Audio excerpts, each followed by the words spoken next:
اس کے کن سے تمہاری ہر منزل خوبصورت ہو جائے گی۔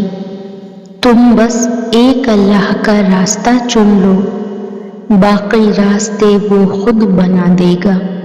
حضرت علی رضی اللہ تعالیٰ عنہ کا فرمان ہے، جو اللہ پر توکل کرتا ہے تو وہ اس کے سب مطالبے پورے کر دیتا ہے۔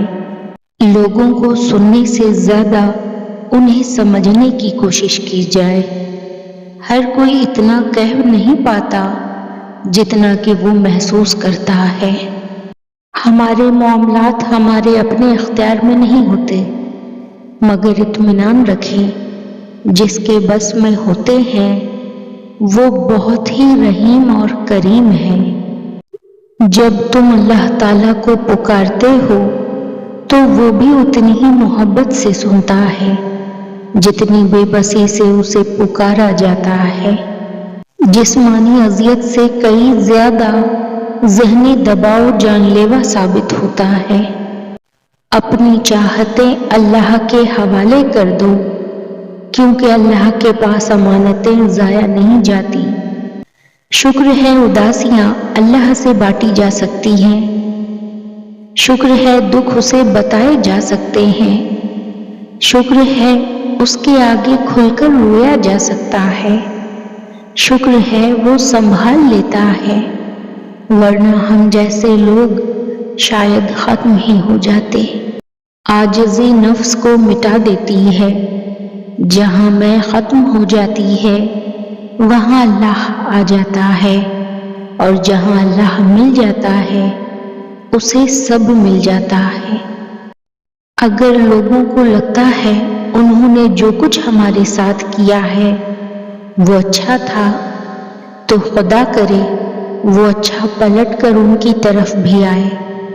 وہ تم پر اس وقت بھی رحم کرتا ہے جب تم خود اپنے لیے سخت ہو جاتے ہو اور تم سمجھتے ہو اب تمہاری کوئی امید نہیں۔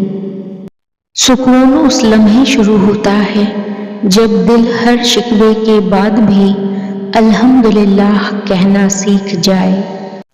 الحمدللہ، زندگی بہت خوبصورت ہے، اور شکر کرنے کے لیے یہ وجہ کافی ہے کہ اللہ ہم سے محبت کرتا ہے۔ اللہ تعالیٰ نے انسان کو دل دیا لیکن اس کا سکون اپنے پاس رکھا اور فرمایا، یاد رکھو دل کا سکون اللہ کی یاد میں ہے، اور ایسی بے بسی میں خدا کسی کو نہ ڈالے کہ بندہ اپنی ہی سمجھ سے باہر ہو جائے۔ میری ٹوٹی پھوٹی عبادتوں کو ایسے قبول کر یا رب کہ سجدے میں جھکوں تو مجھ سے جڑے سب رشتوں کی زندگی سنور جائے۔ جو اللہ سے جڑ گیا وہ کبھی ٹوٹا نہیں۔ یقین کرو جب سب دروازے بند ہو جائیں تب بھی ایک دروازہ ہمیشہ کھلا رہتا ہے، دعا کا۔ اللہ اپنے بندوں کی دعاؤں کو سنتا ہے اور کبھی انہیں تنہا نہیں چھوڑتا۔ اگر اللہ انتظار کروا رہا ہے تو تیار رہو، اس سے بڑھ کر تمہیں دے گا جو تم اس سے مانگ رہے ہو۔ جو خوشحالی میں بھی اور بدحالی میں بھی اللہ کے لیے مال خرچ کرتے ہیں، جو غصے کو بھی پی جاتے اور لوگوں کو معاف کر دینے کے عادی ہیں، اللہ ایسے نیک لوگوں سے محبت کرتا ہے۔ زیادہ سوچو گے تو پریشان رہو گے، اس لیے سب کچھ اللہ پر چھوڑ دو، وہ جو کرے گا سکون دہ ہوگا۔ اگر اللہ تمہیں وہاں نہیں لے کر گیا جہاں تم جانا چاہتے تھے تو یقین رکھو بہتر ہوگی وہ جگہ جہاں وہ تمہیں اپنی مرضی سے لے جائے گا۔ جو اللہ کو ہم سفر بنا لیتے ہیں انہیں سفر کبھی خوف زدہ نہیں کرتا، اور جو اللہ سے جڑ جاتے ہیں انہیں کوئی توڑ نہیں سکتا۔ جو دعائیں اللہ کے سپرد کر دی جاتی ہیں ان کے مکمل ہونے کو کوئی موڑ نہیں سکتا۔ اللہ فرماتا ہے، میں مشکلات اس شخص کو عطا کرتا ہوں جو مجھے حد سے زیادہ عزیز اور میرے نزدیک ہو۔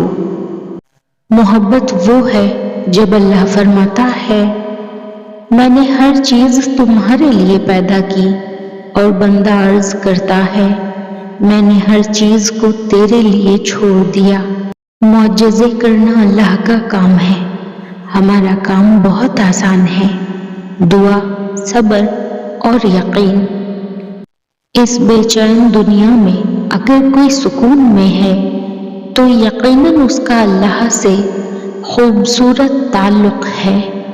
جب رب کا شوق لگ جاتا ہے نا، پھر بہت سے شوق خود بخود چھوٹ جاتے ہیں۔